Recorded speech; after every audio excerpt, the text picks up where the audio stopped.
अच्छा, रिवीजन कैसे करते थे आप? बच्चों के सबसे ज्यादा डाउट ये रहता है कि हमने आज पढ़ा, 3 या 4 दिन बाद वो भूल गए। तो उसका एक ही सॉल्यूशन है रिवीजन। वो हर स्टूडेंट का अपना एक अलग मेथड होता था। आपने कौन सा फॉलो किया रिवीजन के लिए? सर आप मॉक प्रैक्टिस करते हैं ना, तो उसमें क्या होता है, एक तरीके के क्वेश्चन बार बार आते रहते हैं। अच्छा, नोट्स आपने बनाए थे या जो हम अपलोड कराते वो नोट्स ही? जीएस में कंटेंट इतना ज़्यादा है, टॉपिक्स इतने ज़्यादा है कि हर स्टूडेंट यही चाहता है कि भाई हम कम से कम टाइम में जल्दी से जीएस को कवर करें। तो आप वो स्ट्रेटेजी बता दीजिए कि आपने जीएस कैसे प्रिपेयर की थी।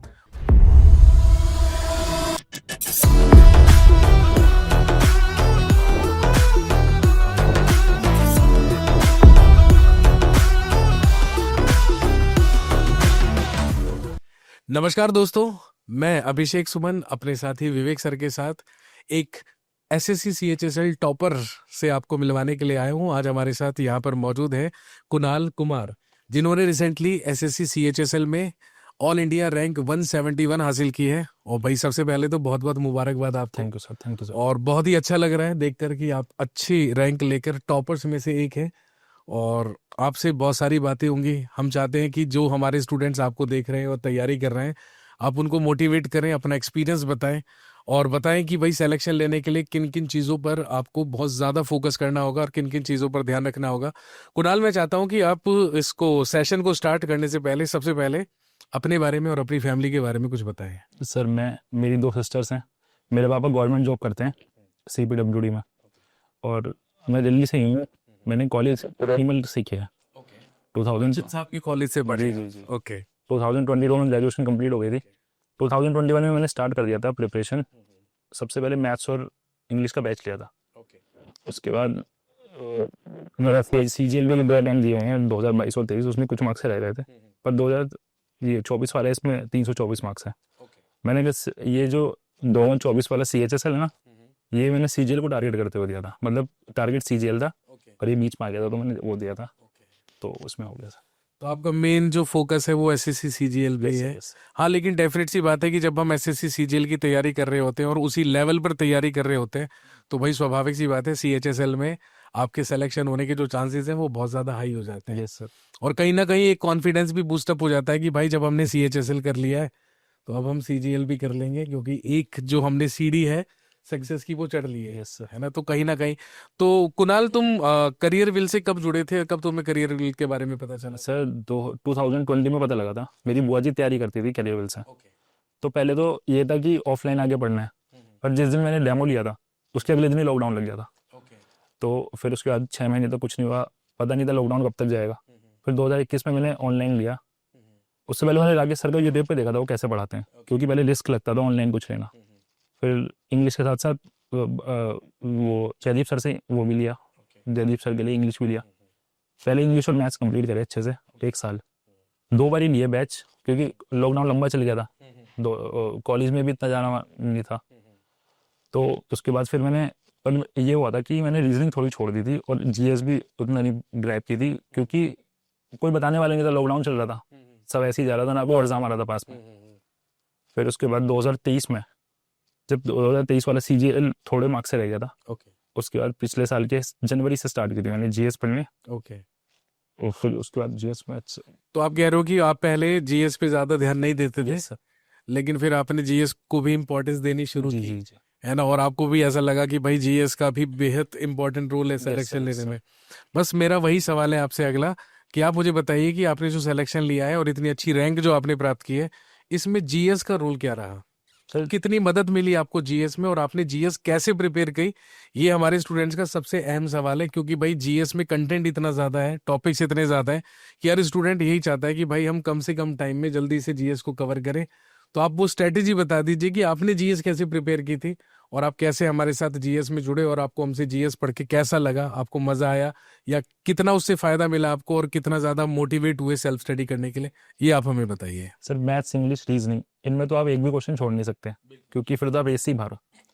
जो GS है वो है किंग मेकर है। सो मैंने GS ऐसे स्टार्ट की थी, एक सब्जेक्ट स्टार्ट किया। सबसे पहले मैंने मॉडर्न हिस्ट्री स्टार्ट की थी, उसके बाद मेडिवल, उसके बाद मैंने एंशिएंट नहीं पढ़ी थी, उसके बाद फिर मैं ज्योग्राफी पे आ गया था, उसके बाद पॉलिटी। पर ये था कि मैं एक बार ही पढ़ने के बाद उसके क्वेश्चन बहुत लगाता था, कम से कम भी 500 के अप्रोक्स क्वेश्चन जरूर लगते थे। पॉलिटी में तो और ज़्यादा, पॉलिटी में तो ज़्यादा हुआ ना, स्कोप। तो सर इस तरीके से प्रिपेयर किया, उसके साथ साथ बाद में स्टैटिक को भी थोड़ा ध्यान दिया। और मैं क्या करता था, जो यूपीएससी वो होते हैं ना, यूपीएससी चैनल्स होते हैं, उसमें क्या होता है करंट की न्यूज़ आती रहती है कि अभी ये हुआ वो हुआ। तो मैं इंटरनेट के उस पर जब खाना वगैरह खाते थे तो मैं वो देखता था न्यूज़, तो उस हिसाब से मेरा करंट अफेयर भी तैयार हो गया। तो इस CHSL में जो करंट अफेयर क्वेश्चन थे वो उसी से हुए थे। मतलब आपका कहने का ये कि जो आपने जीएस में तैयारी जब शुरू की पढ़ना, जी तो लगभग सारे ही सेक्शन पे फोकस किया। जी। मतलब ये नहीं है कि कोई भी एक या दो सेक्शन नहीं, ऐसा है नहीं, कि जहाँ से क्वेश्चन से ज्यादा आ रहे हैं वो अपने माइंड में वो बिठा के, जैसे होता है ना स्टूडेंट करना शुरू कर देते हैं। नहीं वैसे करंट अफेयर आप बता रहे हो कि चैनल वगैरह से करना जी, शुरू जी, कर दिया। अच्छा, आप हमारे जीएस स्पेशल बैच में थे या जे स्पेशल बैच किया था, 2 बार ही लिया था। अच्छा, 2 बार लिया था। जी, जी। ठीक है। पर एक बारी तो वैसे ही निकल गया था, फिर मैं मैथ्स और इंग्लिश में लगा रहता था। अब जैसे कि आपने बहुत सारे स्टूडेंट के इंटरव्यू भी देखे होंगे और बाकी, और हम तो ऑफलाइन में भी देखते हैं कि स्टूडेंट के लिए सबसे बड़ी जो दिक्कत है वो जीएस की है। जी जी। आपके अकॉर्डिंग कम से कम टाइम में जीएस को कैसे बेहतर किया जा सकता है? कुछ पॉइंट आप ऐसे बता पाओ जिससे कि और भी आपके जो क्लासमेट है जो भी रह गए इस वाले एग्जाम में सर वो बेहतर कर पाए। सर जीएस सबसे ज़रूरी है, डायरेक्ट क्वेश्चन नहीं करने, थ्योरी ज़रूर पढ़नी है पहले। जब आप थ्योरी कर लोगे फिर जब आप क्वेश्चन करने लगोगे ना तो वो ज़्यादा आसान लगता है, वरना जीएस तो कहीं से भी आ जाती है सर उठ के।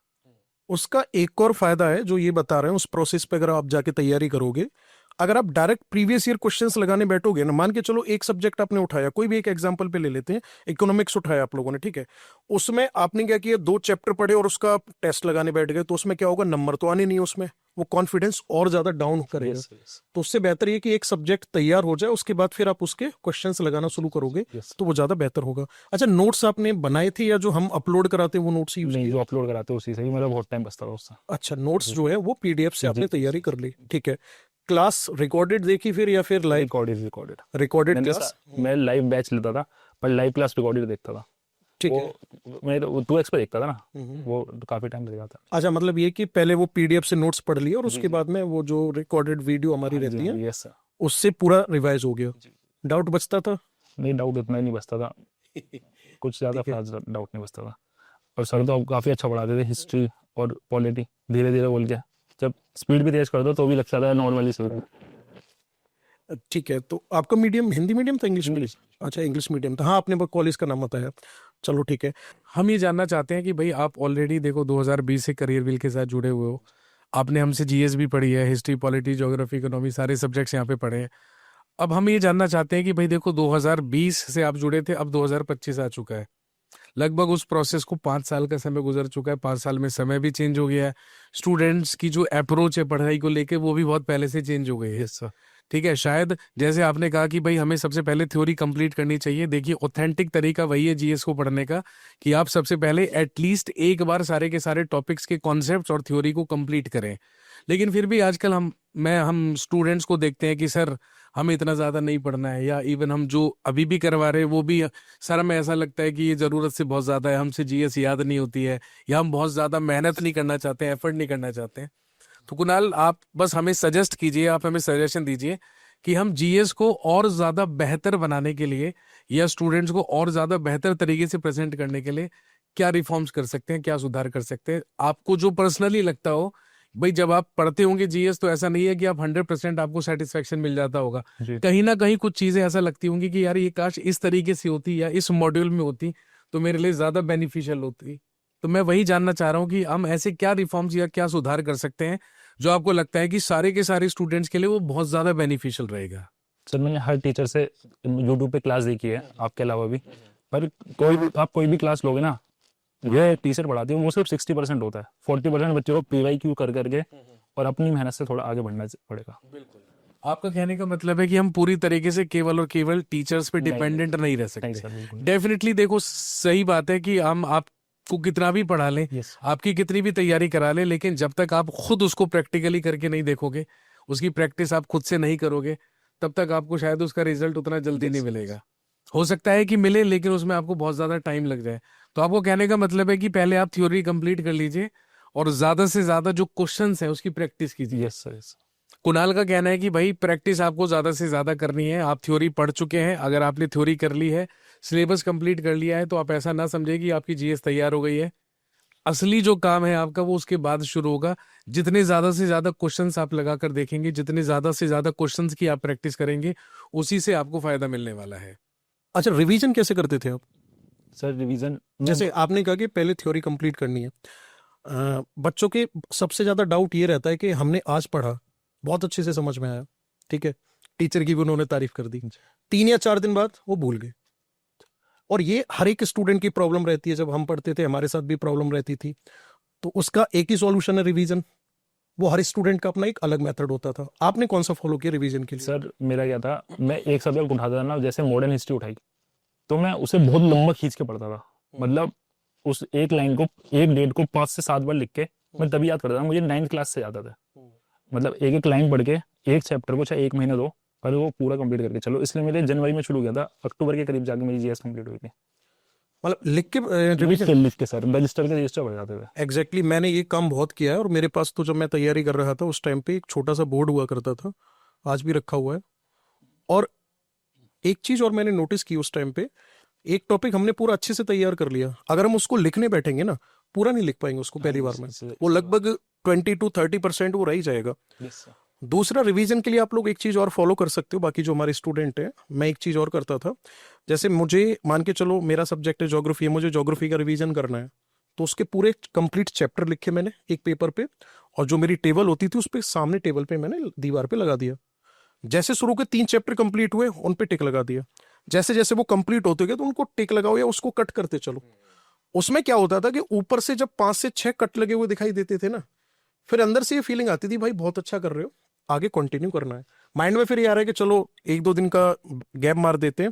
फिर ये लगता था अब 3 ही चैप्टर तो रह गए, पूरा सब्जेक्ट कंप्लीट करते हैं, उसके बाद आगे बढ़ते हैं। तो रिवीजन के लिए ये बहुत बेहतर प्रोसेस है। और देखो, भूलने की आदत हर किसी को होती है, लेकिन जीएस के लिए टाइम तो देखो देना पड़ेगा। शॉर्टकट है कोई ऐसा? सर शॉर्टकट तो नहीं है, पर जब आप मॉक प्रैक्टिस करते हैं ना, तो उसमें क्या होता है, एक तरीके के क्वेश्चन बार बार आते रहते हैं। तो ऐसा होता है कि मॉडर्न हिस्ट्री में एक टाइप के क्वेश्चन ऐसे होंगे जो आपने 3-4 बार आंखों से निकाल लिए होंगे, पर जिस टाइम टीचर पढ़ा रहा होता है उसमें कुछ ऐसे क्वेश्चन हो जाते हैं जो हम बार बार आंखों से नहीं निकलते। उसके लिए आपको रिवीजन करनी पड़ेगी एक बार। अच्छा, हम लोगों ने भी जो हमारे पुराने प्रोसेस थे उनको बहुत चेंज किया जीएस को लेकर के। और रिवीजन के लिए हम भी थोड़ा सा स्टूडेंट की जितनी हेल्प कर सकते हैं उसके लिए पूरा काम कर रहे हैं। जैसे अभी जब आप नए बैचेस में चेक करोगे तो आपको दिखेगा कि सेक्शन में हर एक सब्जेक्ट को 2 से 3 सेक्शन में डिवाइड करके और एक कंप्लीट वीडियो दी जा रही है। जैसे मैं इंडियन ज्योग्राफी में लगभग 20 से 25 क्लास में पढ़ा रहा हूँ, और वही फिर मैं लगभग 2 क्लास में पूरा का पूरा रिवाइज भी करा दूंगा स्टूडेंट के लिए। ऐसे ही यूट्यूब पे भी काफी वीडियोस हैं। हाँ, तो उसका मोटिव हमारा बस यही है कि भाई एग्जाम से पहले ना बच्चा एक बार अच्छे से रिवाइज कर जाएगा तो क्वेश्चंस हो ही जाएंगे उसके। और कई बार ऐसा भी होता है, आपने देखा होगा जब आप एग्जाम दिए आपने तो इतने सारे कि क्वेश्चंस का आंसर अगर एक बार को नहीं भी पता ना, तो उसको एलिमिनेट कर जाता है स्टूडेंट कि भाई इसकी पॉसिबिलिटी मुझे ज्यादा लग रही है। और ऐसा तभी पॉसिबल हो पाएगा जब आप थ्योरी को कंप्लीट करने के बाद में रिवीजन को आप जितना बेहतर करोगे। उसमें क्या है ना, अपने आप को आप एनालिसिस कर पा रहे हो कि भाई मैं कहाँ स्टैंड कर रहा हूँ, कितना सिलेबस मेरे आप तैयार है और कितना भी मुझे तैयार करना बाकी है, कौन से सब्जेक्ट पे मुझे और मेहनत करना बाकी है। बाकी कोई आपका सजेशन जो स्टूडेंट के लिए हेल्प कर पाए? सर मैं ये कहना चाहता हूँ कि जब आप प्रिपरेशन कर रहे होते हैं तो मेंटल प्रेशर तो बहुत होता है। 2023 में काफ़ी रहता था, मतलब एनजाइटी वगैरह रहती थी। फिर मैं मेडिटेशन करना की तरफ रहा थोड़ा, उससे एलिवेट हुई मेरी एनजाइटी थोड़ी। पर 2024 अच्छा गया। तो सर एक दिन सिलेक्शन तो हो जाएगा सबका, पर अपने माइंड पे ज़्यादा इफेक्ट ना आने दे। हाँ, मतलब वो पूरी जिंदगी चलता है। उतना से ज्यादा प्रेशर नहीं लेना है कि भाई टेंशन में बैठे और जिस काम के लिए आए हुए हैं वो काम ही नहीं कर। बहुत अच्छी बात बोली है कुणाल ने कि भाई देखो, तैयारी कर रहे हो आप, तैयारी आपको करनी है, जब तक आपका सिलेक्शन नहीं होता है तब तक करनी है। इससे बेहतर है कि आपको परेशान होने की बिल्कुल जरूरत नहीं है, डिमोटिवेट होने की जरूरत नहीं है। पॉजिटिव रहें, हमेशा स्वस्थ रहें। अगर कुछ ऐसी फीलिंग आती है कि आपको एंजाइटी फील होती है या आपको अजीब लगता है या आप डिप्रेस्ड फील करते हैं, तो आप उसमें मेडिटेशन का सहारा ले सकते हैं। वैसे तो ऐसी बहुत सारी चीज़ें होती है जो आप कर सकते हैं जिससे आपको थोड़ा सा माइंड रिलैक्सेशन आपको मिलेगा। तो ये सारी की सारी बातें जो कुणाल ने आपके साथ शेयर की, आई होप कि आपको काफ़ी ज़्यादा हेल्पफुल लगी होंगी और ये आपकी बहुत ज़्यादा मदद करेंगी आपके अपने सिलेक्शन में, क्योंकि ऐसे ऐसे स्टूडेंट्स से ही मोटिवेशन लेकर आप लोग भी आगे बढ़ेंगे। और आज कुणाल हमारे साथ बैठे हैं और डेफिनेटली कल आप हमारे साथ आकर यहाँ पर बैठे होंगे। कुणाल, आपका बहुत बहुत धन्यवाद भाई यहाँ पे आने का। और सबसे ज़्यादा मैं आपको थैंक यू बोलूँगा कि आप सिलेक्शन लेकर अपने टीचर से मिलने के लिए ज़रूर आए, क्योंकि कहीं ना कहीं है ना, डेफिनेटली भाई देखिए आपकी मेहनत से ही आपका सिलेक्शन हुआ है, लेकिन कहीं ना कहीं जो गाइडेंस आपको करियर विल और यहाँ के टीचर्स ने दी थी उसने डेफिनेटली आपको मदद की होगी। Yes sir. और हम चाहते हैं कि क्योंकि आपने सीजीएल का भी पेपर दिया हुआ है, अच्छे खासे मार्क्स आपके बन रहे हैं, तो हम चाहते हैं कि आप बहुत जल्दी अब सीजीएल में सिलेक्शन लेकर फिर से यहाँ पे बैठे हैं और फिर से आप सीजीएल की अपनी सक्सेस स्टोरी हमारे साथ शेयर कर रहे हो। थैंक यू वेरी मच आने के लिए, बहुत बहुत धन्यवाद आपका। Thank you sir.